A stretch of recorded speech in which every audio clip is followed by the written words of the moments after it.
한 명의 여성분을 소개해 드리려고 하는데요. 데비 햄튼이라는 분입니다. 데비 햄튼. 이분은 눈을 떠보니까 한 병원의 침대에 본인의 손과 발이 묶인 채로 눈을 뜨게 됐습니다. 몇 월 며칠인지도 기억이 나지 않았고, 그리고 여기에 왜 오게 됐는지도 기억이 하나도 없는 상태였어요. 그리고 의사 선생님이 이 회진을 돌면서 자기 이름을 물어보는데 자기의 이름 또한 기억나지 않았습니다. 그렇게 모든 것이 기억나지 않은 상태에서 병원에 손발이 묶인 채로 눈을 뜨고 있는 거예요. 그런데 이 여인에게 두 가지가 확실한 것이 있었는데, 첫 번째는 뭐냐면 내가 지금 살아있구나 라고 하는 것이었고, 두 번째는 뭐였냐면 살아있는 것에 대한 극한 분노가 이 데비 햄튼의 마음속에 가득했던 겁니다. 살아있음에 대한 극한 분노. 이 데비 햄튼은 어렸을 적에 이제 학교를 다니는 이 초등학교, 중학교 시절에 친구들에게 이런저런 이유로 놀림을 많이 당했다라고 합니다. 그래서 어린 시절에도 자존감이 많이 낮은 상황에서 이 생활을 했었는데, 16살이 되었을 때 부모님이 이혼을 하시게 되었어요.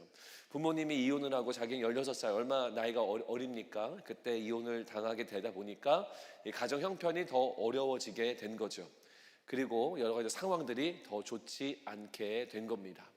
그래서 이 삶에 어려움이 있고 또 힘듦이 있는 거예요. 그래서 이 어렸을 적에 이 데비 햄튼은 어떠한 다짐을 하게 되냐면, 나는 절대로 내 자녀들에게 이러한 상황을 주지 않겠다라고 하는 다짐을 하게 되었습니다. 고등학교 때 남자친구를 만나게 됐는데, 너무나 착하고 너무나 또 예의도 바르고 이 말도 잘 맞아서 고등학교 졸업하고 이 두 사람이 결혼을 하게 됐습니다. 그래서 아름다운 가정을 이루어 가게 되었어요. 결혼 생활을 잘 하고 있다라고 생각이 들어졌는데 갑자기 불화가 시작이 되었습니다. 그러면서 아쉽게도 이 두 사람은 갈라지게 되었어요. 이혼하게 되었습니다. 그러면서 자기가 일평생 다짐했던 바로 그것, 나는 절대로 이런 종류의 아픔을 내 아이들에게는 주지 않겠다라고 했던 그 다짐, 비록 다짐했지만 바로 그 일, 자기가 싱글맘이 되는 그 일이 자기 삶 속에 이루어지게 되었습니다. 이 사람이 나중에 회고록을 발간하는데, 그 책에 보면 자기는 정말로 좋은 아내가 되기 위해서 최선을 다했고, 그리고 정말로 좋은 엄마가 되기 위해서 온 힘을 다했다라고 그렇게 고백을 합니다. 힘을 다 했어요. 하지만 그녀의 눈앞에 펼쳐진 현실은 무엇이었냐면, 자기가 너무너무 사랑하는 막내 아들이 방 구석에서 혼자 눈물을 뚝뚝 흘리면서 흐느끼면서 엄마 몰래 아빠가 보고 싶어서 울고 있는 모습, 그것이 바로 그 여인에게 되돌아온 인생의 성적표와 같은 것이었습니다. 현실은 사랑하는 막내 아들이 계속 울고 있는 거죠. 그래서 이 여인은 엄청난 실패감을 겪게 됩니다. 그러면서 나는 좋은 엄마가 아니지, 나는 앞으로 혼자 살면서 무슨 돈을 벌 수나 있겠어? 그리고 나는 나이는 계속 먹어가고 나는 다른 사람, 좋은 남자를 만나지도 못할 거야 라고 하는 그러한 이 패배감에 사로잡히게 됩니다. 2007년 6월 달 어느 날에 이 여성이 데비 햄튼은 절대로 해서는 안 되는 일을 합니다. 알약 90개를 한 번에 삼켜버립니다. 그리고 수일이 지나서 병원에서 눈을 뜨게 된 거예요. 눈을 떴는데 아무것도 기억나지 않습니다. 그리고 분노가 치밀어 오릅니다. 이것도 실패했구나. 스스로 내가 내 생을 마감하려고 하는 것, 이것조차도 실패하는 자가 바로 나구나 라고 하는 실패감에 완전히 쩔게 된다라는 거예요. 여러분, 우리는요 실패를 살면서 겪습니다. 그리고 뭔가 실패하잖아요. 그러면 그 실패가 나에게 주는 수치감이 있어요. 수치감은 무엇이냐면 이렇게 표현합니다. 수치는 다른 사람들을 볼 낯이 없거나 스스로 떳떳하지 못한 것, 이것이 바로 수치하는 거예요. 다른 사람들의 얼굴을 고개를 들고 쳐다볼 수가 없고, 나 스스로도 자기 자신에게 떳떳함이 없어요. 아, 나는 그래 실패한 사람이지, 실수한 사람이지 라고 하는 생각이 드는 게 수치감이다라는 거예요. 우리는요, 이 수치감에 굉장히 취약합니다. 수치감이 내 마음속에 들기 시작하면 우리는 이기기 어려운 것이 바로 우리들의 모습이에요. 오늘 본문에서 베드로, 제자죠. 예수님의 제자인데 베드로가 등장하고, 그리고 베드로는 오늘 이야기에서 완벽하게 실패합니다. 관계적으로 실패했어요. 사람과 관계적으로. 그리고 인생 커리어적으로도 실패했고요. 신앙적, 가장 중요한 신앙적으로도 실패합니다. 베드로는 수치감을 느끼게 돼요. 다른 사람들을 볼 낯이 없고, 그리고 스스로도 뭐라고 자기를 평가하냐면 나는 실패한 존재, 나는 실패한 놈이라는 생각을 하게 됩니다. 이 베드로의 실패 이야기를 여러분과 함께 나눌 겁니다. 이 이야기가 어떻게 진행되는지 살펴볼 거예요. 그리고 이 이야기의 끝은 정말 실패인지, 그리고 수치감인지, 아니면 이 이야기 속에는 어떤 반전의 이야기, 어떤 은혜가 그 안에 담겨져 있는지 여러분들과 함께 나누려고 합니다.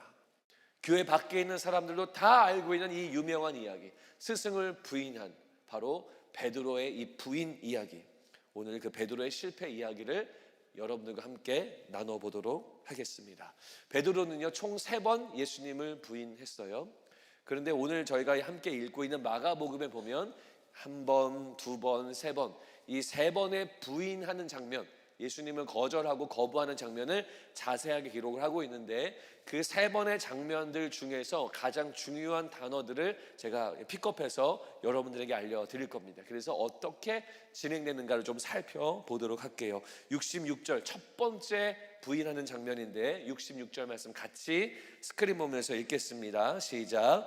베드로는 아랫뜰에 있더니 대제사장의 여종 하나가 와서, 자, 여종, 지금 대제사장 집에 예수님이 끌려가셨고 베드로도 거기 같이 따라갔어요. 어떻게 되나 보려고. 근데 거기 옆에 있던 여종 하나가 옵니다. 자, 그 다음 장면을 보여주시면 첫 번째 배신의 장면에서 주목해야 하는 단어는 여종 하나가라는 거예요. 여종이에요. 이 여종 하나라는 그 의미는 뭐냐면, 그 다음 슬라이드를 보여주실게요. 어린 여자 아이를 말해요. 굉장히 어린 여자, 중학생 정도 되는 어린 여자 아이. 그리고 어린 여자아이는 지금이야 뭐 중학생 여자아이구나 이렇게 생각할 수 있지만, 이 당시에는요, 어린 여자아이는 약한 사람, 연약한 사람을 대표하는 거예요. 약하고 연약한 존재. 이게 바로 여종 하나입니다. 그 여종 하나가 베드로에게 찾아온 거예요. 찾아와서 베드로에게 이렇게 말합니다. 67절에 베드로가 불 쬐고 있는 것을 보고 주목하여 이르되 너도 나사렛 예수와 함께 있었도다 하거늘. 자, 여종 하나, 하찮은 존재가 와서 너 베드로와 함께 있는 사람이지 라고 그렇게 말을 합니다. 베드로는 그 이야기를 듣습니다. 근데 여러분, 이 여종이 뭐라 그래요? 저기 맨 밑에 두 번째 줄에 보시면 너도 나사렛 예수와 함께 있었도다 라고 말합니다. 너도.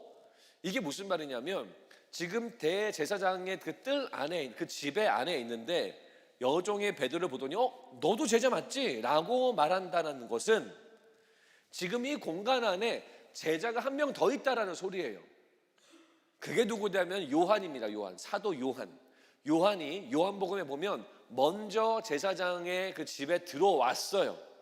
여종은 그 앞에서 집을 지키고 있었던지 그 앞에 있었겠죠. 그래서 요한이 지나간 것을 봤어요.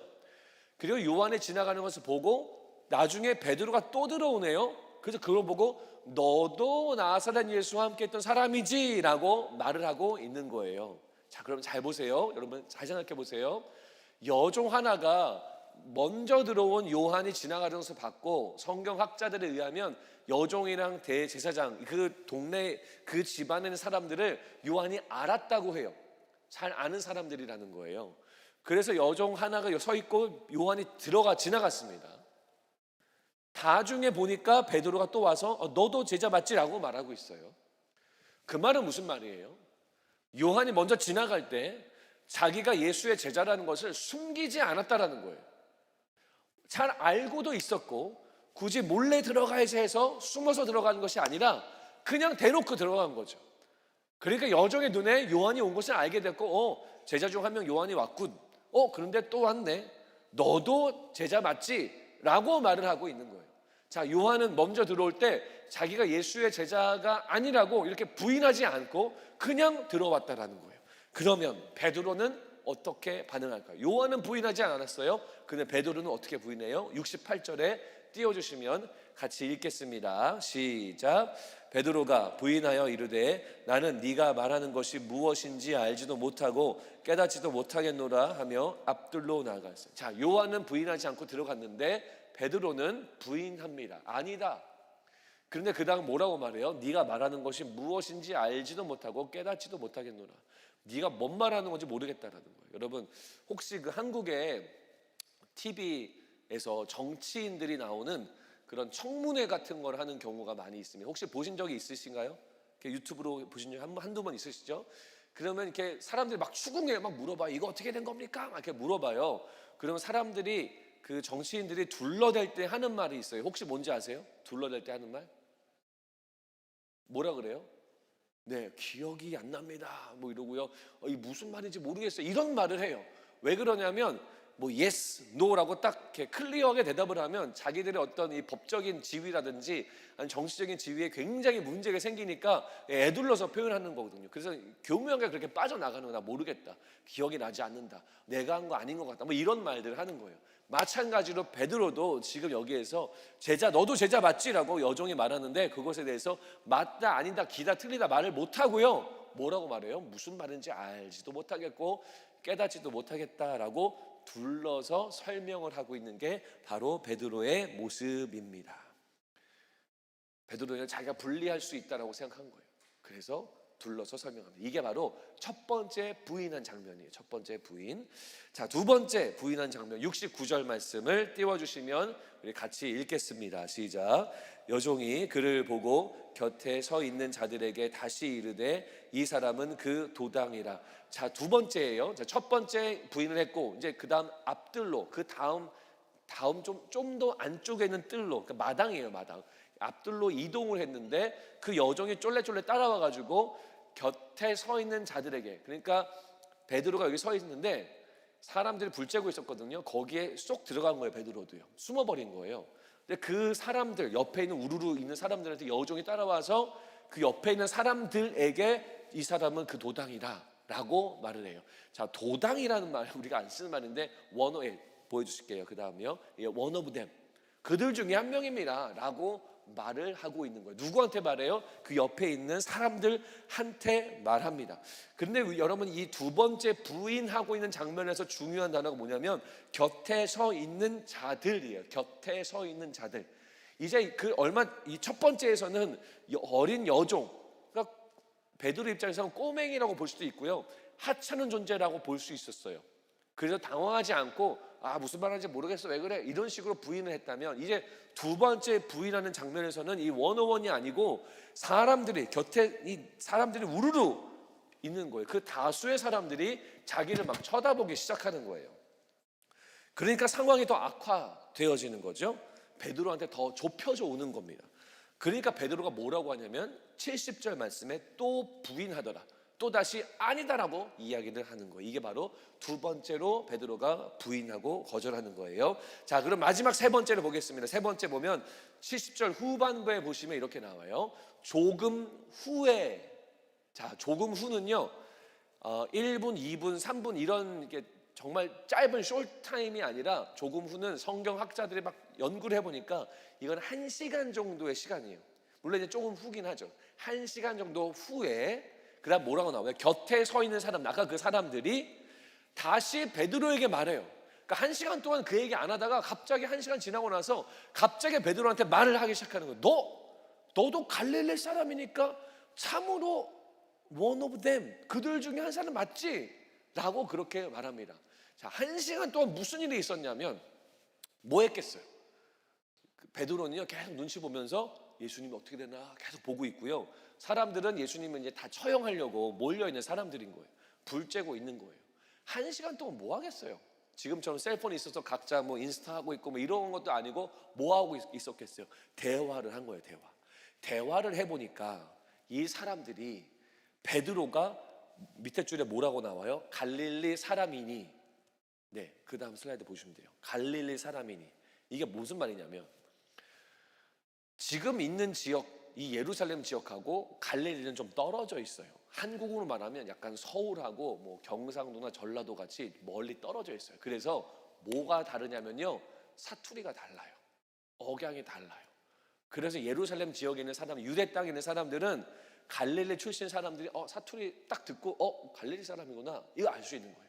여러분들 중에서도 뭐 경상도나 아니면 전라도나 강원도 출신인 사람이 있으면 그 좀 억양이 다를 수 있잖아요. 단어 선택도 다를 수 있고, 그런 것처럼 이 사람들이 같이 불쬐고 있는 사람들이 너 갈릴리 출신이네, 대화를 통해 아는 거예요. 이게 마태복음에 그대로 기록되어져 있어요. 그래서 너의 말투를 들어보니까 맞는 것 같다, 뭐 이런 말이 나와요.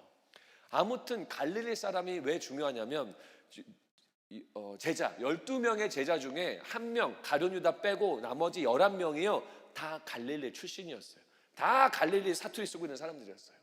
그 말을 하는 거예요. 그래서 사람들이 1시간 동안 대화해 보니까, 야, 여종 하나가 너 보고 그 맞다고 했었는데 너 얘기 들어보니까 완전 사투리 쓰네, 갈릴리 사투리 쓰네, 너 진짜 맞는 것 같은데? 라고 압박감을 막 주는 거예요. 구체적으로 지적하기 시작하는 거예요. 그러니까 어떻게 돼요? 베드로가요 이 압박감을 느끼게 되는 거죠. 1시간 동안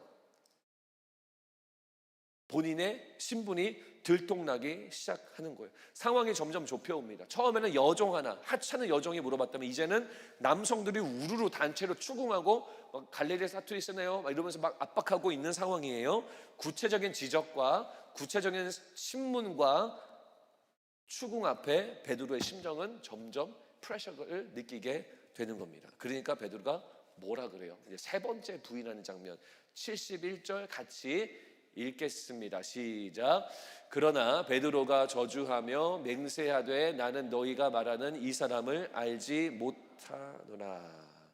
베드로가요 몰아붙이는 그들에게 저주하면서 맹세해요. 나 맹세하는데 너네가 말하는 그 사람 나 모르겠다, 무슨 말인지 도무지 모르겠다라고 강하게 극구 부인하면서 예수님을 인정하지 않습니다. 모른다고 말을 하고 있다라는 거예요. 자, 이 일이 있기 바로 직전 마지막 만찬 때에 예수님이 이상한 말씀을 하세요. 무슨 말을 하냐면 너희들이 곧 나를 다 떠나갈 거야 라는 그런 말을 합니다.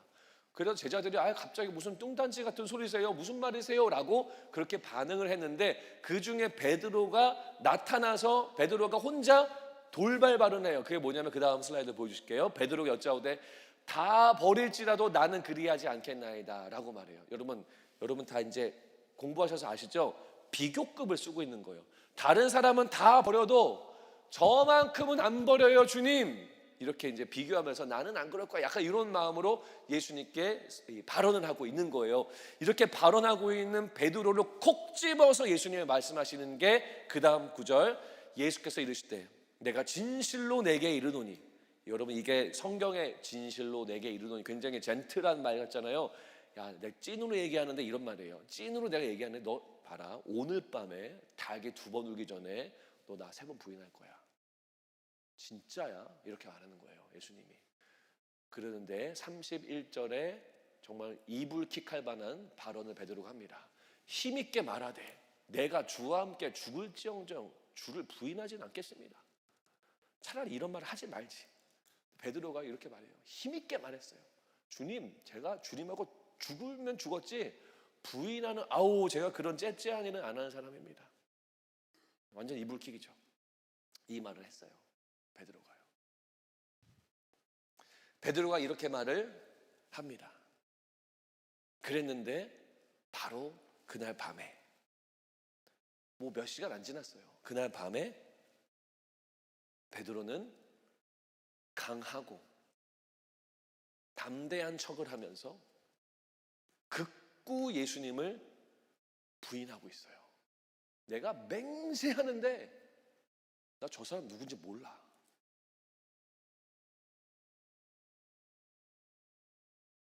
베드로는 3번에 걸친 부인을 통해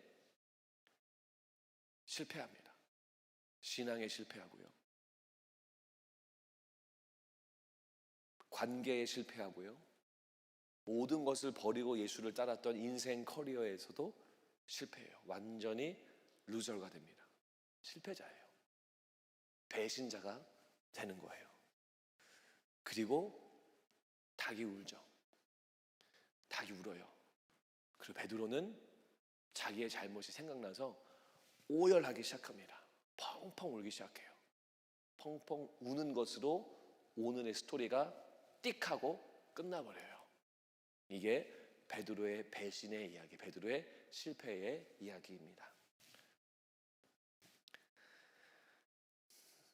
소설 하나를 소개해 드릴게요. 사진을 보여주실까요? 원더라고 하는 소설입니다. 왼쪽은 소설책의 커버고, 오른쪽은 이 책을 영화로 했는데 영화 포스터예요. 이 책이 뉴욕타임스에 기록적으로 118주 동안 베스트셀러에 오른 아주 엄청난 인기를 또 찬사를 받았던 그런 소설이었습니다. 저기 헬멧을 쓰고 있는 꼬맹이 아이 보이죠? 저 아이가 어거스트, 영화에서는 어기라고 부르는 그러한 남자 주인공인데, 이 어기는 태어날 때부터 어떤 육체의 질병을 갖고, 선천적인 질병을 갖고 태어났어요. 그래서 이 수술을 이제 회복을 하기 위해서 수술을 여러 차례 하게 됐는데, 하다 보니까 이제 얼굴에 화상도 크게 입게 되고 얼굴에 여러 가지 이 수술의 흉터가 많이 있는, 그래서 굉장히 이 보통의 아이들과 다른 그런 형태의 얼굴을 갖고 있는 게 바로 주인공 어기입니다. 이 어기가요, 이 어거스트가 그래서 집에서 항상 홈스쿨을 하면서 공부를 해왔다가 이제 나이가 크니까 퍼블릭 스쿨에 가고 싶은 거예요. 그래서 퍼블릭 스쿨에 처음 가게 됩니다. 그런데 본인의 얼굴에 대한 그게 있잖아요. 그래서 저 헬멧을 뒤집어 쓰고 학교에 가게 되면서 벌어지는 일을 쓴 것이 바로 이 원더라고 하는 이 소설입니다. 실제로 이것을 쓴 R.J. 펠라시오라고 있는 작가가요, 실제로 자기 아이들을 데리고 동네 마트에 간 적이 있었대요. 동네 마트에 가서 장을 다 보고 이제 계산을 하려고 캐시어 그 카운터 앞에 기다리고 서 있는데, 자기 패밀리 앞에 한 패밀리가 더 기다리고 있었던 거예요. 거기도 가족이었던 거예요. 그런데 거기 잠깐 보니까 앞에 기다리고 있던 가족의 어린 소녀가 한 명 있었는데, 그 소녀의 얼굴이 아까 우리 영화에 봤던 그 소설에 봤던 그 아이, 주인공 아이처럼 얼굴에 심한 흉터가 있고 심한 화상이 다 덮여 있는 그런 여자 꼬맹이 아이였습니다.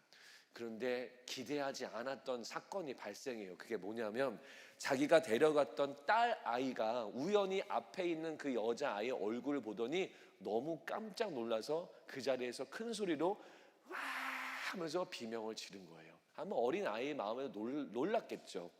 그래가지고 이 작가가, 이 펠라시오가 이 아이를 얼른 들쳐안고 마트를 뛰쳐나왔습니다. 나중에 인터뷰에 보면은 그 마트 안에 있던 그 아이하고 그 부모에게 너무 미안했다, 누군지 모르는데요, 너무 미안했다라는 그런 이야기를 남겨요. 그리고 이 사람이 집에 와서 이 사건을 곰곰이 생각해 본 거예요. 떠올려 보기도 하고, 그 아이가 되어 보기도 하고, 그 부모가 되어 보기도 하고, 그리고 이렇게밖에 반응하지 못했던 자기의 딸에 대한 생각도 해보고, 그러면서 쓴 책이 이 원더라고 하는 이 소설이었습니다. 이 이야기에 보면은요, 이 이야기에 보면은 이 어거스트가 학교에 갔잖아요. 그런데 아니나 다를까 친구들이 이 아이를 엄청 놀립니다. 불링도 하고요. 그러다가 이제 하루는 너무 심하게 불링하는 그 아이 친구가 있었는데, 주인공의 친구가 있었는데, 클래스메이트죠. 그 아이의 부모가 교장실로 이제 프린시펄 룸으로 불려갔어요. 그래서 교장하고 그 부모하고 대화를 나누는 장면이 있습니다.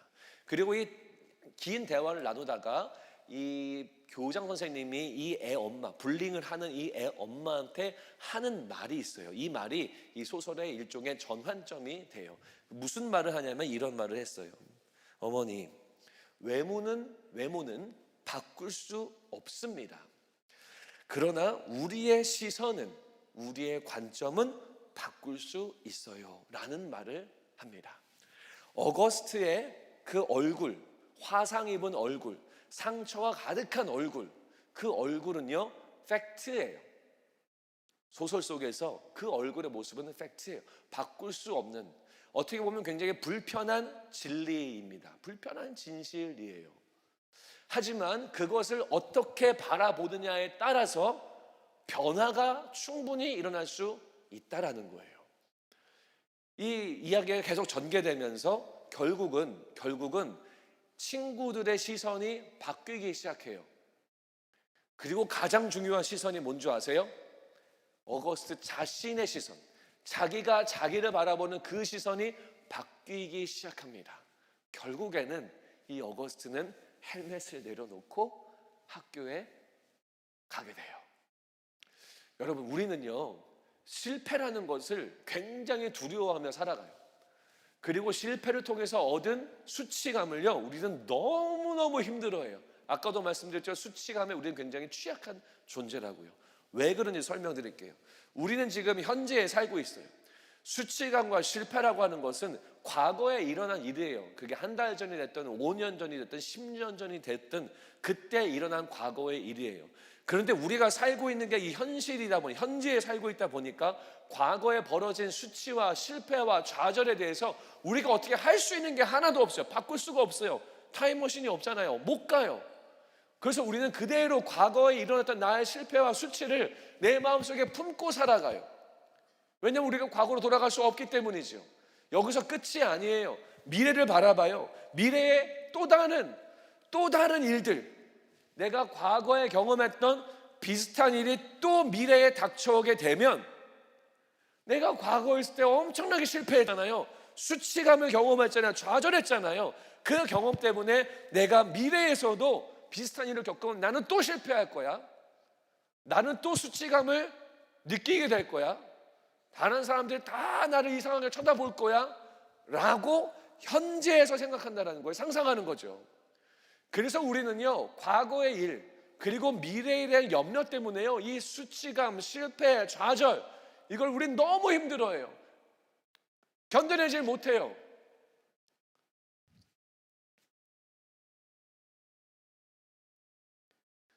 그런데 여러분, 이것은요, 우리의 관점이라는 거예요. 우리의 관점. 그리고 이것은 세상의 관점이에요. 세상 사람들이 우리를 보는 관점이라는 거예요. 자, 오늘 베드로가 실패했어요. 어마어마한 실수를 합니다. 좌절과 오열하잖아요. 절망 가운데 휩싸여요. 그런데 성경은 다른 관점으로 보고 있어요. 이 사건을요. 베드로는 오열하면서 완전히 절망 가운데 빠졌는데요, 성경은 다른 관점으로 보고 있다는 거예요. 첫 번째, 여러분 기억나세요? 베드로가 부인할 것, 이것을 몇 시간 전에 예수님이 예언하셨어요. 베드로한테 너 닭이 2번 울기 전에 나를 부인할 거란다. 베드로가 무슨 말이에요? 죽으면 죽었지 내가 부인 안 합니다, 이 말을 했잖아요. 예수님이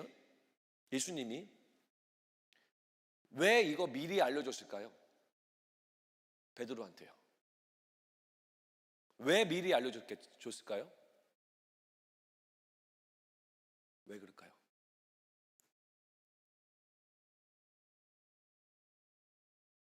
네? 배신할 거 아시니까? 네. 속이 막 뒤틀려가지고 주님이, 네. 예수님이 이거 왜 베드로한테 미리 알려줬을까요? 이례적으로. 우리 옆에 지혜롭게 대답하시네요. 잘 모르겠다고 얘기하시네요. 네. 예수님이 미리 알려준 이유가 뭐냐면, 닭이 2번 울어요. 베드로가 부인하고 있는데 닭이 울어요. 그리고 닭이 울기 시작할 때 베드로가 얼마 전에 예수님이 하신 말씀이 생각나서 막 오열하기 시작했다라고 성경이 기록을 하고 있어요. 요 씬이 기억이 나서 막 오열하고 폭발했어요, 울음이. 그 말은 무슨 말이냐면, 예수님이 미리 베드로에게 그 말을 알려주신 이유는, 야, 거 봐, 내가 분명히 말했지, 너 나 배신한다고. 너 나 보통 사람 아니다. 나 예언의 은사가 있는 사람이야. 나 전지전능한 하나님의 아들이야. 그거를 과시하기 위해서 예수님이 알려주신 것이 아니라 거봐, 너 실패자야. 너 내가 수제자 탑 리더로 세웠는데도 너 있다고 이 모양밖에 안 되는 존재야. 야, 내가 리더로 세운 내가 잘못이다. 더 이상 너 어디 예수의 옛자 꺼내지도 마라. 기독교의 기자도 꺼내지도 마 하면서 완전히 베드로를 구렁텅이에 몰아 넣어가지고 완전히 그 영혼이 다시는 소생하지 못하도록 완전히 그냥 몰아붙여서 절망 가운데 들어가게 하시려고 알려주신 것이 아니라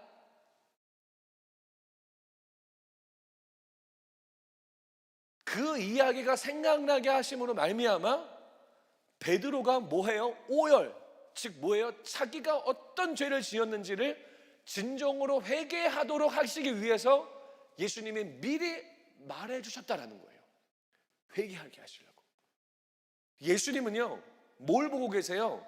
베드로가 3번 부인한 그 사건 너머에 그 이후의 삶을 바라보고 계시는 거예요. 부인했어? 너 어떻게 나를 부인하냐? 지금 이게 아니라 그 부인 이후에 회개하고 회개한 이후에 그 베드로가 그 다음에 어떻게 살아갈지를 예수님이 보고 계시는 거예요.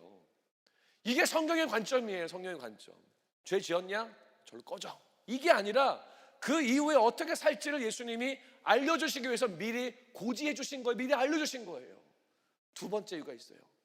여러분, 저희가 보는 게 마가복음이에요. 복음서가 4개죠. 마태, 마가, 누가, 요한복음 4개가 있어요. 4개의 다양한 각도로 예수님을 바라보도록 4권을 하나님 우리 가운데 주셨어요. 그 중에 하나가 누가복음인데, 누가는 어떤 사람이냐면 의사였어요. 이 당시에 의사였기 때문에 의료진이에요. 그래서 굉장히 디테일이 강한 사람이었어요. 그래서 예수님의 이 행적을 기록하는 것도 되게 디테일이 살아있어요. 이 사람이, 누가는요. 그래서 오늘 저희가 보는 게 마가복음인데, 마가가 기록하지 않는 디테일을 누가가 기록한 게 몇 개가 있어요. 그 냉철한 눈을 바라본 거예요.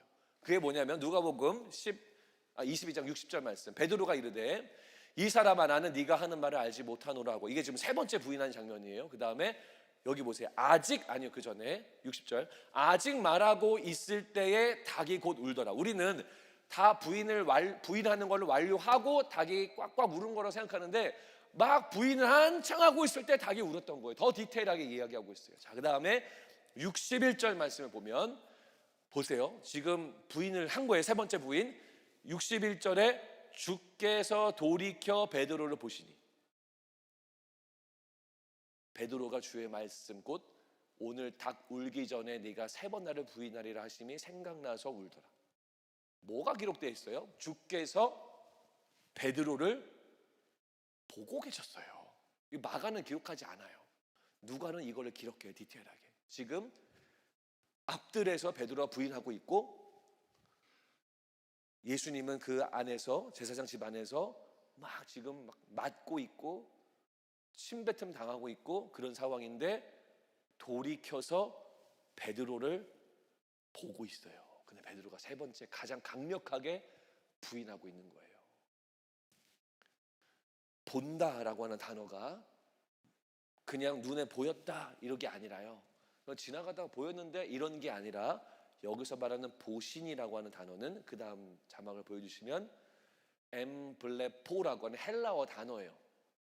우리는 그냥 본다, 눈으로 본다 다 똑같지만 좀 디테일하게 나눠져 있어요. 이 사람들은요. 엠블레포, 이게 뭐냐면 이해하기 위해 생각하면서 본다예요. 이해하기 위해 생각하면서 본다. 예수님이 멀찌감치 해서 그 베드로의 모습을 본 것은 베드로의 심정을 이해하기 위해, 베드로의 그 마음을 생각하면서 사랑의 눈빛으로 베드로를 보고 있는 거예요. 이게 성경의 관점이라는 거예요. 예수님은 책망의 눈빛으로 보는 게 아니라 막 레이저 쏘면서 거부하면서 말은 안 하지만 눈으로 욕하고 있고 이런 게 아니라, 그런 모습을 보는 게 아니라, 예수님은 사랑의 눈으로, 공감의 눈으로, 애틋하고 안타까운 그 눈으로 베드로를 바라보고 있는 거예요. 그리고 베드로가요, 3번째 보기 좋게 부인하다가 예수님하고 시선이 맞습니다.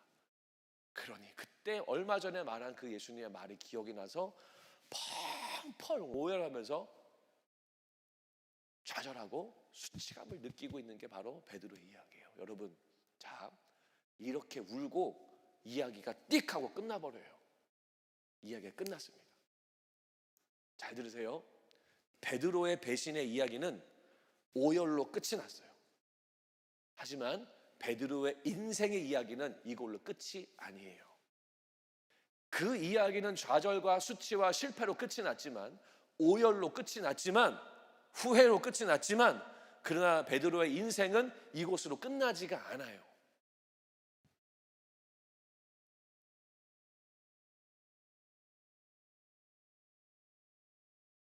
베드로는 자기의 실패와 수치 속에 예수님의 손길을 경험해요.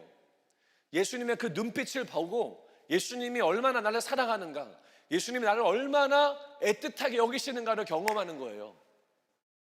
그래서 그것 때문에 베드로의 삶이 바뀌어요. 경멸과 책망과 분노와 저주의 눈빛이 아니라 사랑과 용납함과 은혜의 눈빛, 내가 너를 잘 안다, 내가 너를 끝까지 포기하지 않아라고 하는 그 눈빛을 보면서 베드로는 오열하고 회개하고 다시 일어나게 되는 거예요. 그래서 베드로는 나중에 어떤 사람이 되냐면 달려가는 사람이 됩니다. 달려가는 사람. 이게 무슨 말이에요? 예수님이 십자가에 죽으셨는데 누가 이야기에 무덤이 비어있다고, 그 이야기를 듣고 가장 넘버원으로 무덤에 달려가는 제자가 베드로예요. 여전히 예수님을 사랑하고 있어요. 무덤에 도착하니까 예수님이 시신이 없네요. 아, 부활하셨구나. 부활의 이 뉴스를 제자들에게 먼저 알려줘야 돼가지고 또 막 달려갑니다. 전력 질주해서 제자들에게 달려가서 예수님, 우리 주님이 부활했어, 그때 하신 말씀이 바로 그거였어 하면서 알려주는 게 바로 베드로예요. 나중에 갈릴리라고 하는 큰 호숫가에 고기를 잡고 있다가 갈릴리 그 해변가에 예수님이 뭐 고기 굽고 있는 모습이 보여진 거예요. 베드로 눈에. 주님이시다. 다들 아이고 어떡하지? 빨리 노져서 가자라고 말하고 있을 때 베드로는요, 옷이 물에 젖는 거 아랑곳하지 않고 그냥 바다에 뛰어들어서 그 주님에게 달려갑니다. 전력 질주해서요. 왜요? 예수님을 사랑하니까. 예수님의 그 눈빛을 똑똑히 기억하니까요, 달려가는 거예요. 베드로는요, 또 어떤 사람이 되는 줄 아세요? 엄청난 열정의 설교가가 됩니다. 베드로가요, 나중에 그 복음의 메시지를 초대교회 사람들에게 막 증거해요. 한 명에 3,000명이 넘는 사람이 그 자리에서 회심하고, 그 다음에는 5,000명이 넘는 사람들이 그 자리에서 회심하는 놀라운 능력의 설교가가 됩니다. 베드로는요, 나중에 베드로 전서, 베드로 후서를 써요. 복음, 자기가 경험한 놀라운 그 은혜를 기록하는 저술가가 되어서 수많은 초대교회 성도들에게 주의 말씀을 전하기 시작하고요. 베드로는요, 주님이 부르시는 땅끝까지 나아가서 복음을 전하고 교회를 세우는 선교사가 되고 교회 개척자가 됩니다. 그리고 마지막에 베드로는요, 순교자가 되어져요. 순교자, 복음을 위해 애쓰다가 생명을 다한 그 순교자, 가장 그 거룩한 삶을 사는 그 순교자가 돼서 십자가에 달려 죽습니다. 그런데요, 십자가에 달릴 때 뭐라 그런지 아세요? 우리 주님, 나를 살려주신 주님이 십자가에 이렇게 똑바로 돌아가셨는데 내가 어떻게 똑바로 죽게 수 있습니까? 나를 거꾸로 매달아 주세요라고 요청합니다. 원래 그런 형태의 십자가는 없었는데 허락해가지고요, 베드로는요 거꾸로 매달려서 죽어요. 그게 베드로예요. 이 전환점이 언제 시작됐어요? 예수님의 시선을 본 순간, 블레포, 사랑의 그 눈빛, 이해하고 공감하고 안쓰러워하고 돌보고자 하는 그 예수님의 눈빛을 경험하고 베드로는 오열하고 회개하고 일어나게 되는 거예요. 우리 사부예배 성도 여러분, 그리고 우리 뉴스홈 크라운 멤버 여러분, 여러분 어떠한 실패 속에 살아가고 있나요? 여러분 어떠한 좌절을 마음속에 품고 살아가요? 아무한테도 공개하지 못하고 아무한테도 말하지 못하는 그 아픔, 이것에 묶이고 매여서 끙끙 앓면서 살아가는 자가 있습니까? 쓴 뿌리 때문에 힘들어하고 고통스러워하고 거절감에서 헤어나지 못하는 자가 있냐라고. 나는 왜 이런 존재밖에 되지 않지? 죄책감과 실패감과 좌절감과 나는 루저야 라는 마음, 아까 우리 초반에 봤던 데비 햄튼과 같은 그런 마음, 여러분들은 혹시 있으세요? 여러분들보다 더 철저하게 망가졌던 베드로를 일으키신 예수님이 여러분들의 삶도 일으켜 주실 줄로 믿으시기 바랍니다. 여러분의 삶을 일으켜내시는 게 바로 복음이에요. 그게요. 주님이 여러분을 사랑하시고요, 책망의 눈이 아니라 은혜로운 눈으로, 회복의 눈으로 여러분들을 지금 바라보고 있는 거예요. 그 주님의 시선에 여러분의 시선을 고정하시기 바랍니다.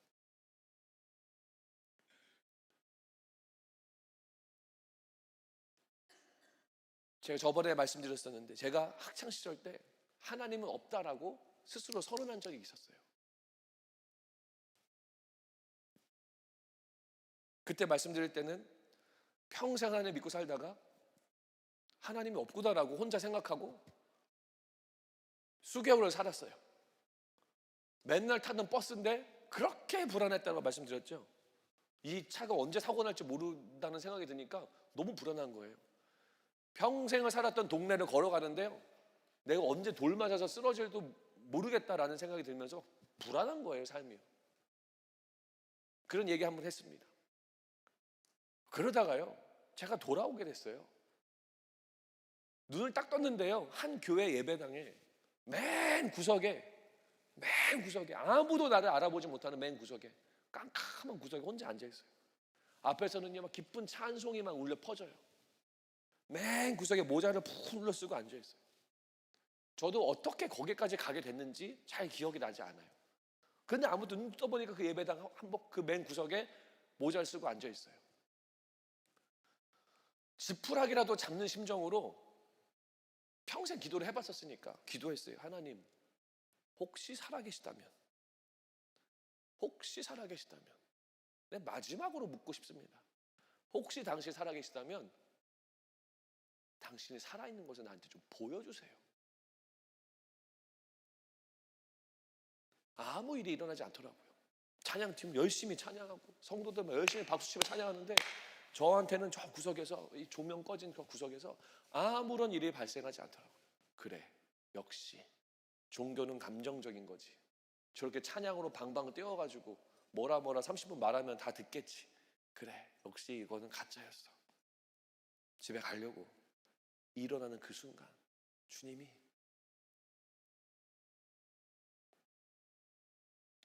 용광로와 같이 뜨거운 눈물이 갑자기 제 눈 속에 막 폭발하기 시작하는 거예요. 용광로처럼 뜨거운 눈물. 그리고 제 마음속에 찾아오셔서 이런 말씀을 하세요. 지용아, 내가 너를 위해 죽은 거 맞단다. 다른 사람들도 아니고 바로 너를 위해서 내가 죽었어. 그 말씀에 저는 그 자리에서 무릎을 꿇고 펑 오열했어요. 주님, 죄송합니다. 하찮은 존재 같은 이 사람이 주님의 마음을 아프게 했군요. 주님 살아계신데 없다고 부인하며 살았군요. 그런데도 불구하고 불쌍한 마음으로 저에게 찾아오셔서 저에게 이걸 알려주시는군요. 주님, 죄송합니다. 그리고 감사합니다. 펑펑 그 자리에 울고 그 모든 불신을 다 털고 일어났어요. 주님을 등지고 하나님 없다라고 선포하고 다니고 교회 다니는 사람들한테 야, 가짜 종교 행사 가지 마라, 혼란스럽게 만들고 했던 저에게 예수님이 찾아오셔서 내가 너를 위해서 죽은 거 맞아. 그 사실로 모든 게 끝났어요. 제가 이렇게 주님을 등졌는데 찾아오신 주님 때문에 어떻게 제가 주님을 따르지 않을 수 있습니까? 평생 주님만을 따르겠습니다. 평생 당신의 이 사랑을 내가 증거하며 살겠습니다. 제 삶을 드렸어요. 그리고 저는 지금 그 삶을 살고 있습니다.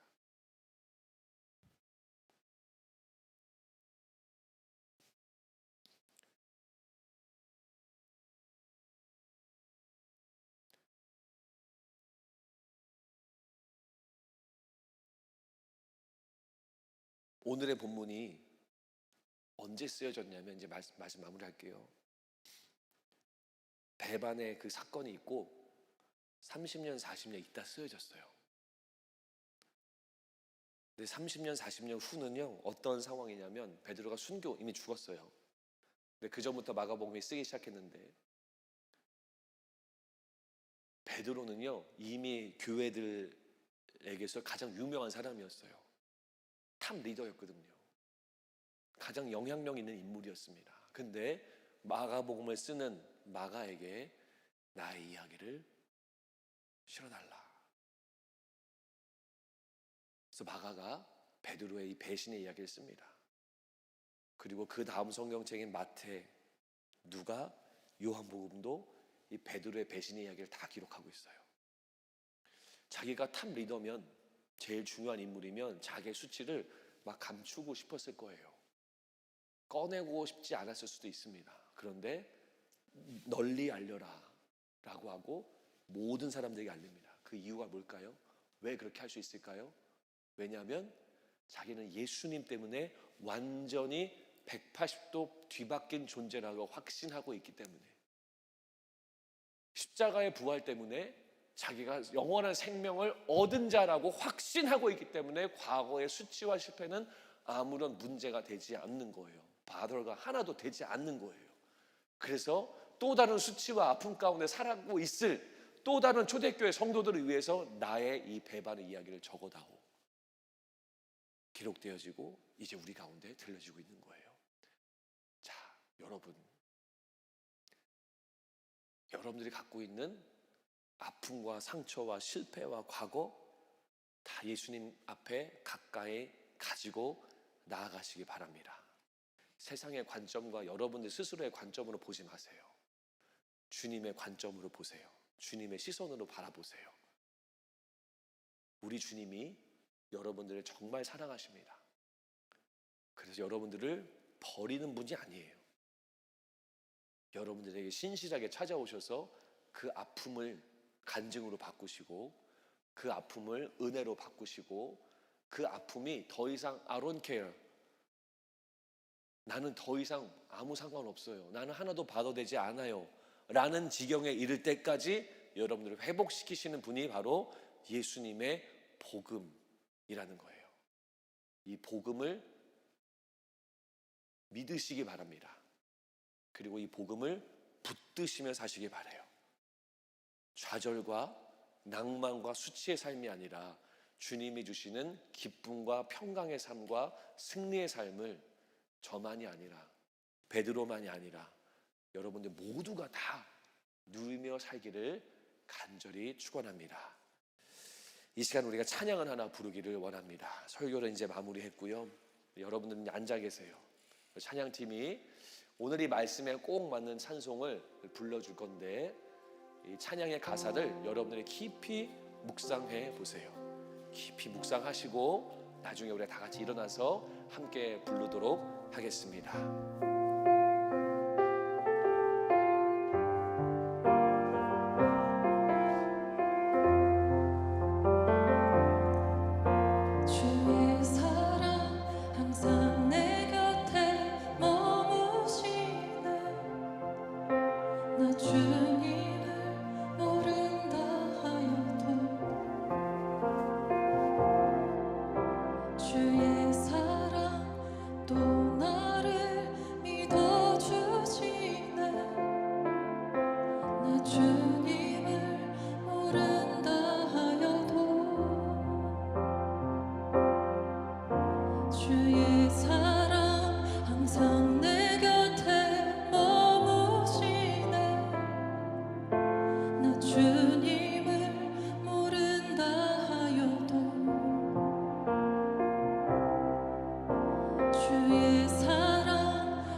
주를 경배합니다.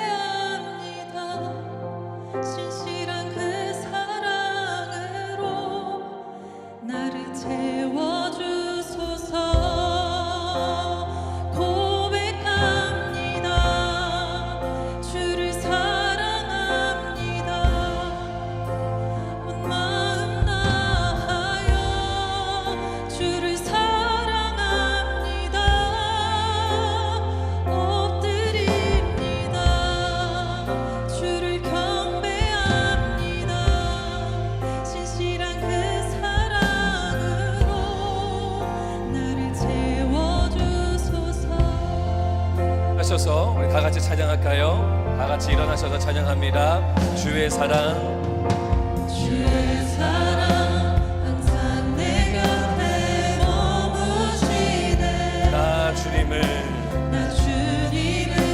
모른다 하여도 주의 사랑 또 나를 믿어주시네. 나 주님을 모른다 하여도 한 번 더 고백합시다. 주의 사랑 항상 내 곁에 머무시네. 나 주님을 모른다 하여도 주의 사랑 또 나를 믿어주시네. 주님만이 내 소망 되시네. 고백합니다. 주를 사랑합니다. 온 마음 다하여 주를 사랑합니다. 엎드립니다. 주를 경배합니다. 신실한 그 사랑으로 나를 채워주소서. 고백합니다. 주를 사랑합니다. 온 마음 다하여 주를 사랑합니다. 엎드립니다. 주를 경배합니다. 신실한 그 사랑으로 나를 한 번 더 찬양합니다. 고백합니다. 주님을 사랑합니다. 온 마음을 다하여 주님을 사랑합니다. 엎드립니다. 주를 경배합니다. 신실한 그 사랑으로 나를 채워주소서. 주의 사랑 나 보이지 않네. 변함없으신 그 사랑. 나도 주님을 놓지 않겠네. 부족한 입술로 주 찬양하리라.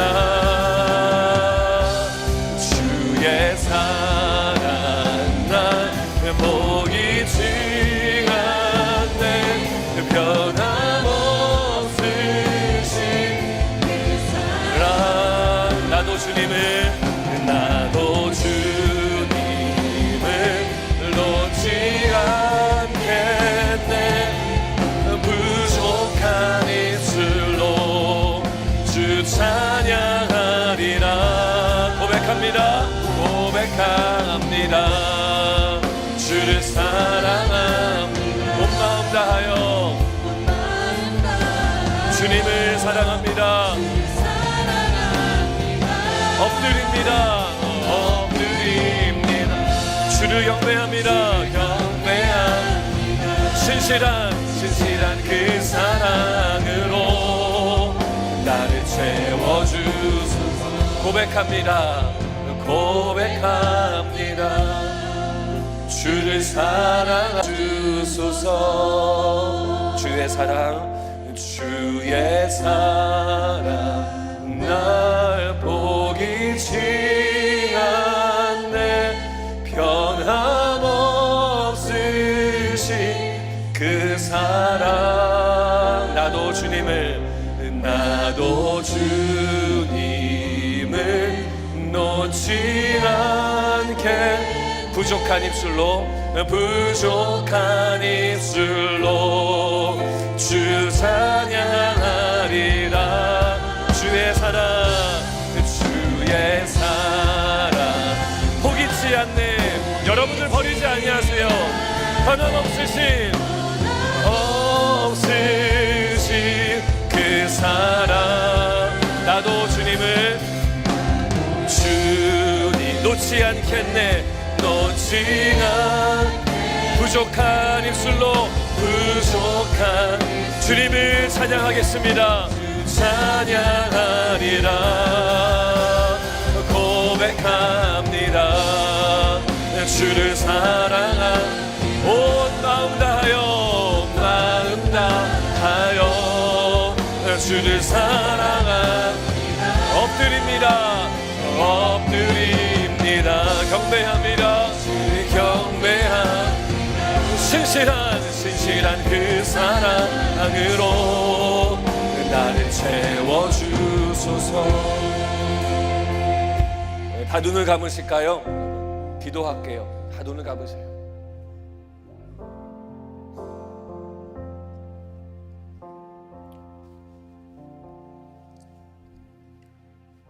베드로는 철저하게 실패했어요. 완전히 실패했어요. 많은 사람들 앞에서, 그리고 그 주님이 보시는 그 자리에서 보기 좋게 실언합니다. 부인해버려요. 절망입니다. 오열할 수밖에 없어요. 근데 여러분, 우리 주님은 그렇게까지 부인하는, 3번인에 걸쳐서 자기의 연약함을 팍팍 드러내면서 부인하는 베드로를 포기하지 아니하십니다. 태초부터 포기하지 않으셨고, 그 순간도 포기하지 않으시고 사랑의 눈빛으로 베드로를 바라보고 계세요. 그리고 결국 베드로를 만나십니다. 그리고 내 양을 먹여라 사명을 주시고 베드로를 하나님의 놀라운 역사의 자리로 인도합니다. 자, 이제 여러분들입니다. 여러분, 어떤 실패를 하셨나요? 여러분들은 여러분들의 모습, 어떤 모습이 그렇게 싫어요? 나는 왜 이러지?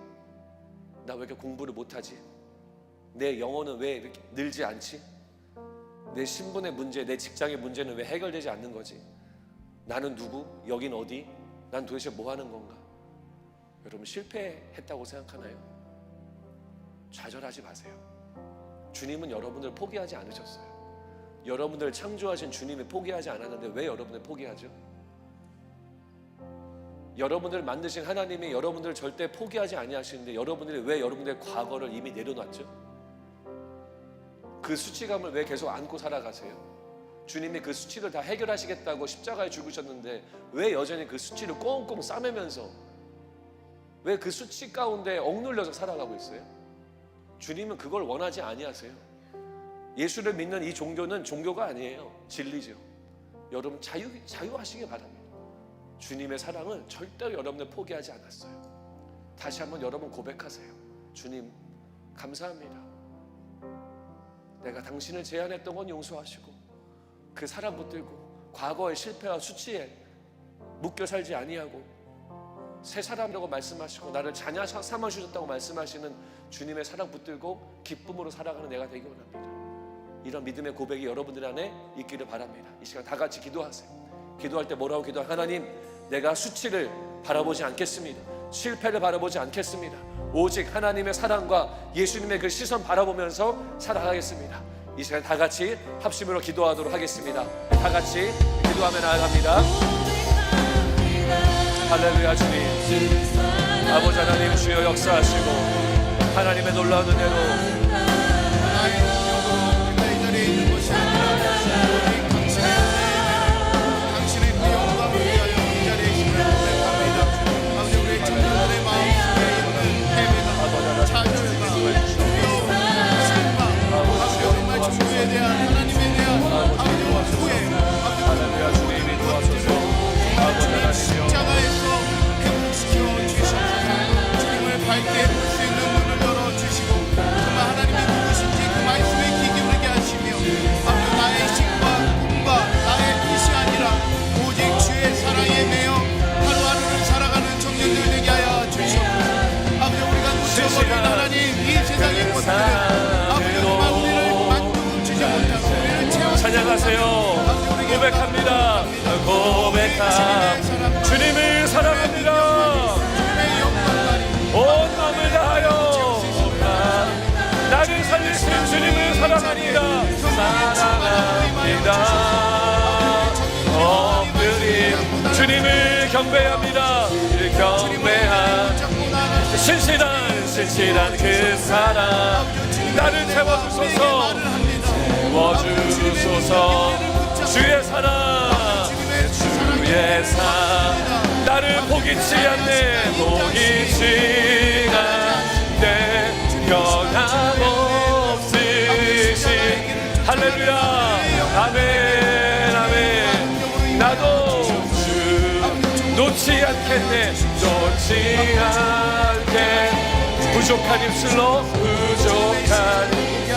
주 찬양하리라. 주의 사랑 난 놓이지 않네. 남 없으신 그 사랑 나도 주님을 놓지 않 부족한 입술로 주 찬양하리라. 고백합니다.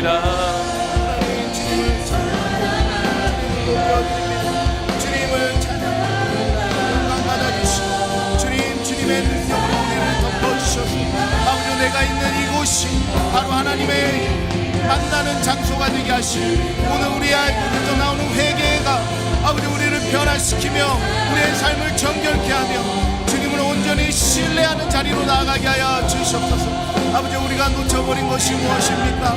보지 못한 것이 무엇입니까?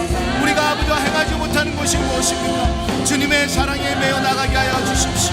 강권적인 주님의 사랑이 우리의 삶을 인도하며 아버지 내가 하지 못한 것들을 할 수 있다고 고백하게 하시며 우리의 연약함이 아니라 아버지 우리의 강함으로 아버지 주님을 만나고 경험하게 하여 주시옵소서. 아버지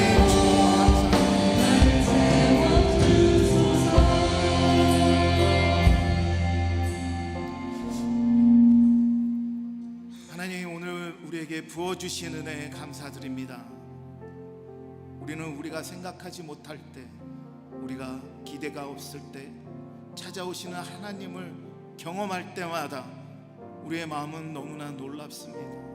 너무나 기쁘고 평안이 가득해집니다. 하나님은 베드로와 같이 하나님을 부인하는 그 모습 속에서도 하나님을 피해 숨고 싶어 저 깊은 바다 같은 곳에 갇혀있는 영혼조차도 복음으로 찾아오셔서 그에게 말씀하시고 소생시키시며 살리셔서 믿음의 고백을 하시는 능력의 아버지이심을 믿습니다. 그 복음의 능력이 우리의 삶을 덮으며 우리의 걸음마다 주님 그것이 복음의 빛이 되게 하셔서 이 어두운 세상에 아버지 복음의 빛을 비추시며 하나님을 모르는 영혼들에게 아버지 예수를 주라 고백하게 하시는 바로 그 영생을 주시는 하나님을 믿습니다.